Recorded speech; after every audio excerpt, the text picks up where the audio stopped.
Muito bom dia, amados irmãos, que a graça do Senhor seja abundante em vossas vidas, como tem sido e que continue sendo. Nosso abraço a todos vocês que têm alcançado a luz da palavra. Sou grato a Deus pela vida de todos vós e oro para que Deus continue vos fortalecendo, vos fortificando, vos fazendo prosperar em tudo.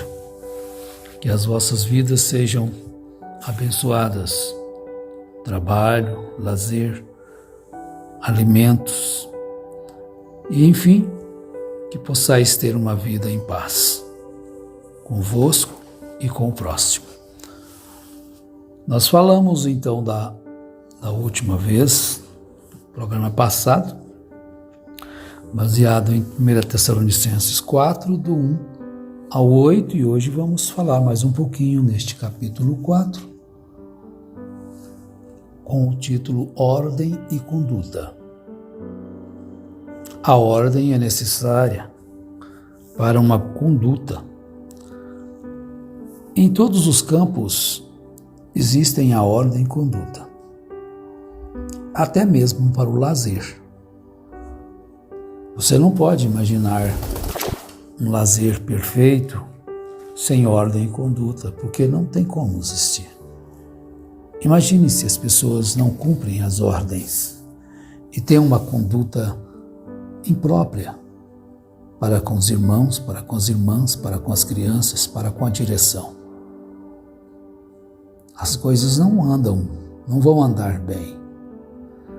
A nossa vida também, nós somos livres dentro de uma ordem e conduta.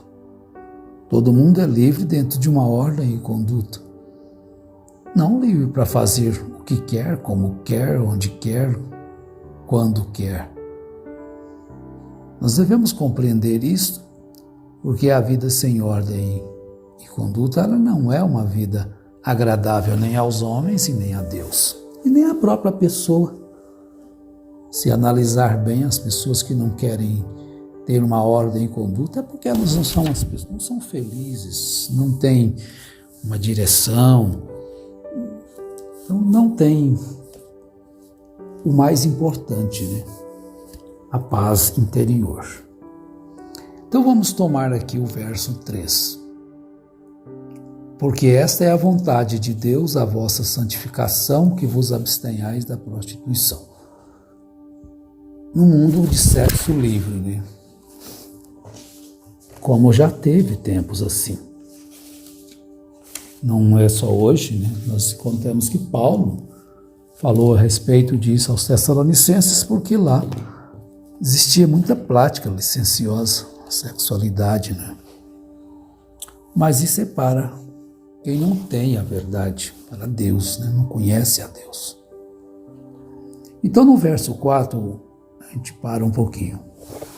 Que cada um de vós saiba possuir o seu vaso em santificação e honra. Veja bem que a impureza sexual, ela pode estar até entre casais que se dizem cristãos. Tem que haver ordem, mesmo entre os casais cristãos. Tem liberdade, sim. Você está em um mundo em que a libertinagem tem dominado a humanidade. E os princípios cristãos, às vezes, ficam abandonados por falta de conhecimento, por falta de obediência e por fraquezas. Então nós devemos lutar até contra nossos próprios ímpetos, nossas próprias vontades e ter uma vida abençoada, santificada, mesmo tendo seus momentos íntimos.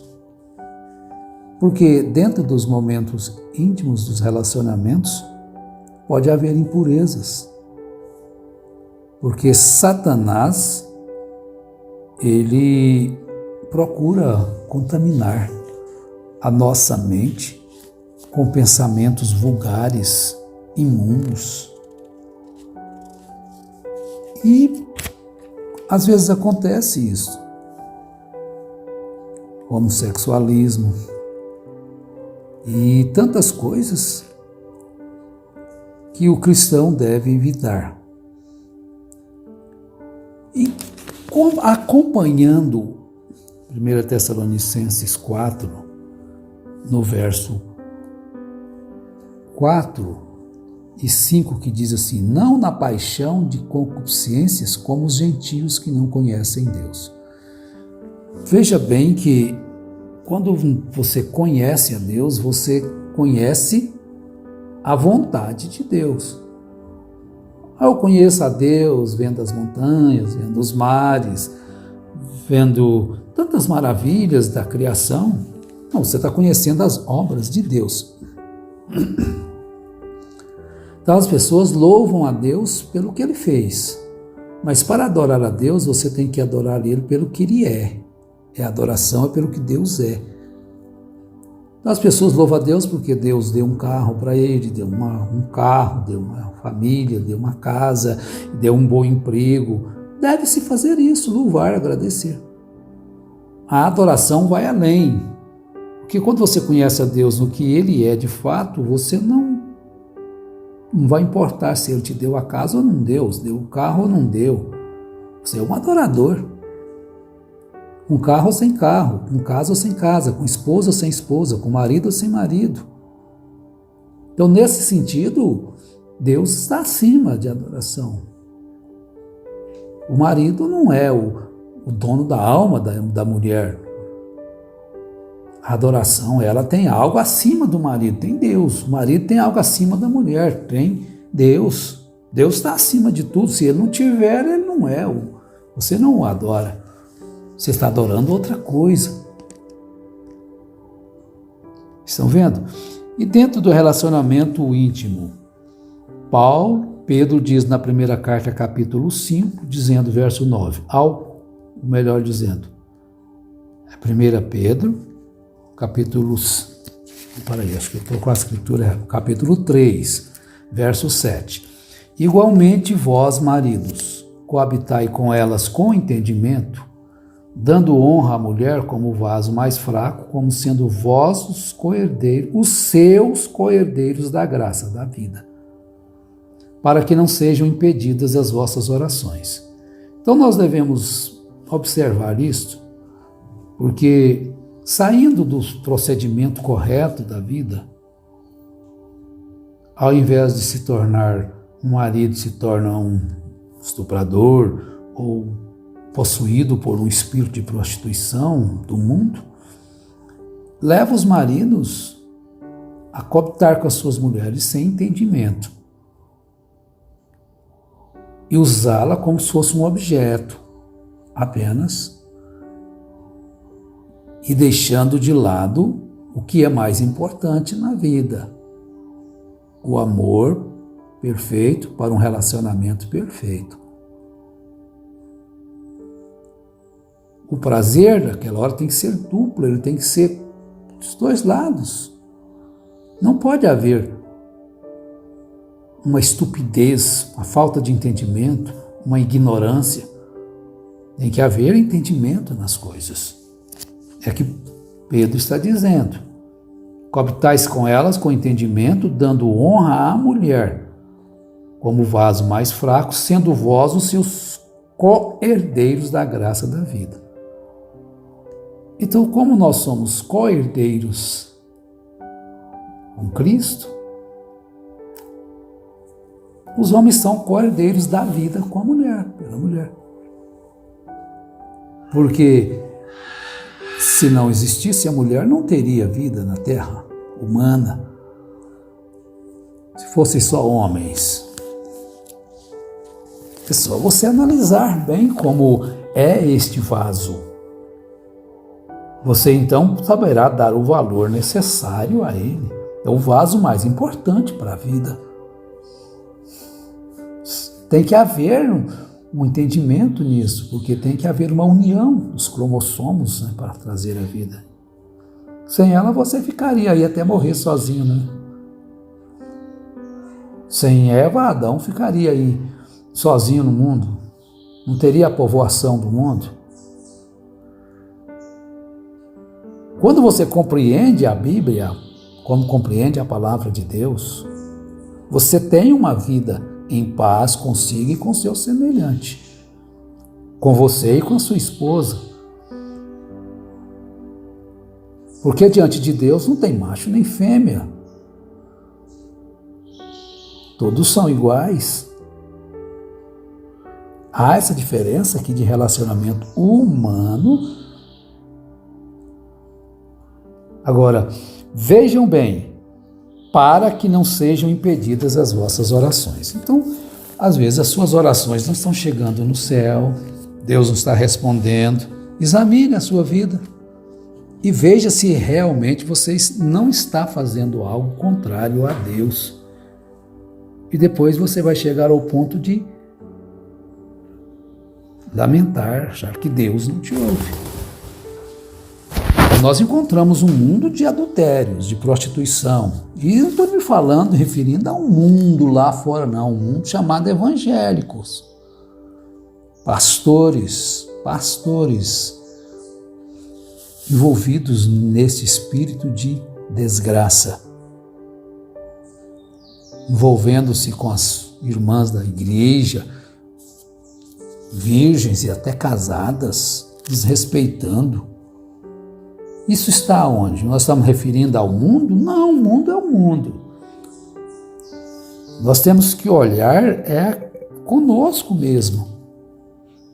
Então veja bem, mais um versículo aqui que eu quero, um outro assunto agora. Falamos deste.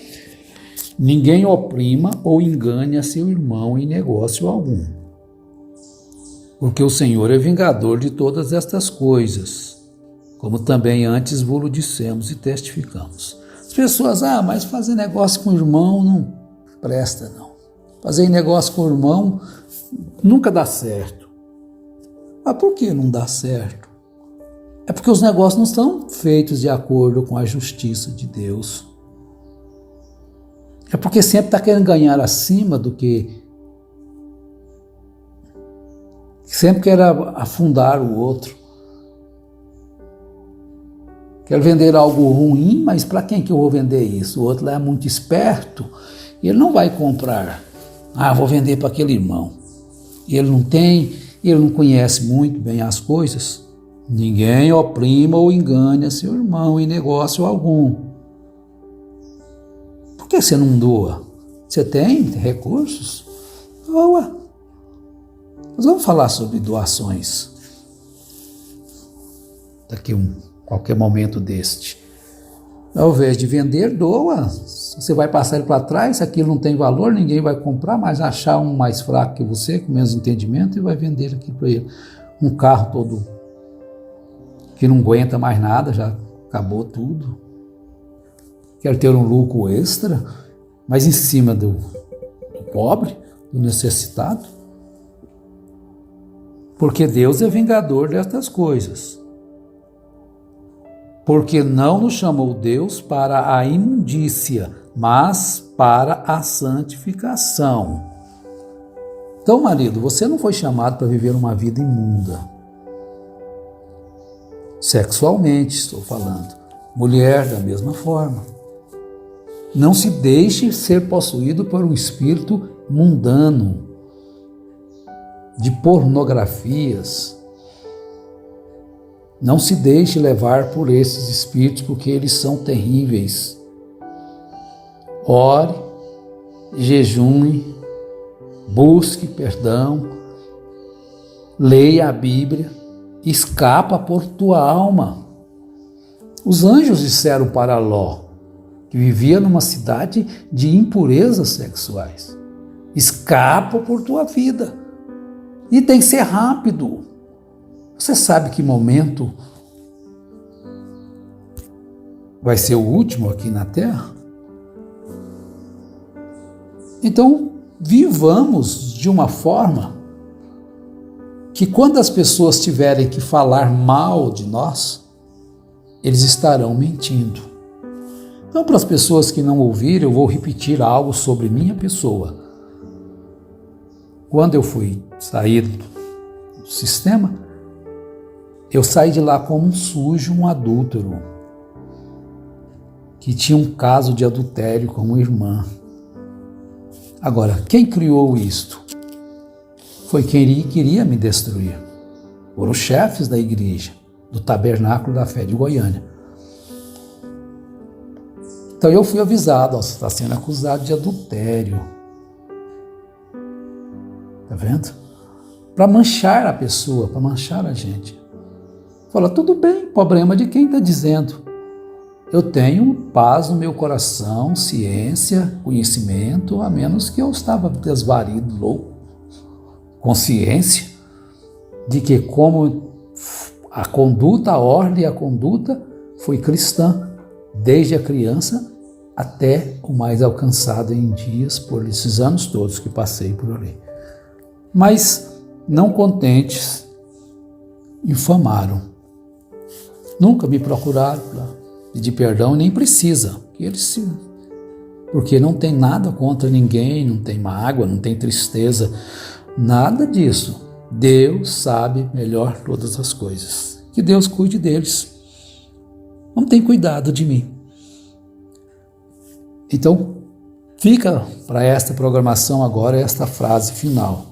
Vivamos de tal forma que quando as pessoas tiverem que falar mal da gente, falar mal de você, eles estejam mentindo. Que Deus te ajude, que Deus nos ajude. E voltaremos na nossa próxima programação, continuando aí 1 Tessalonicenses 4. Está difícil de sair deste capítulo, né? Não sei porquê, mas que Deus nos ajude. Em nome de Jesus Cristo. Amém.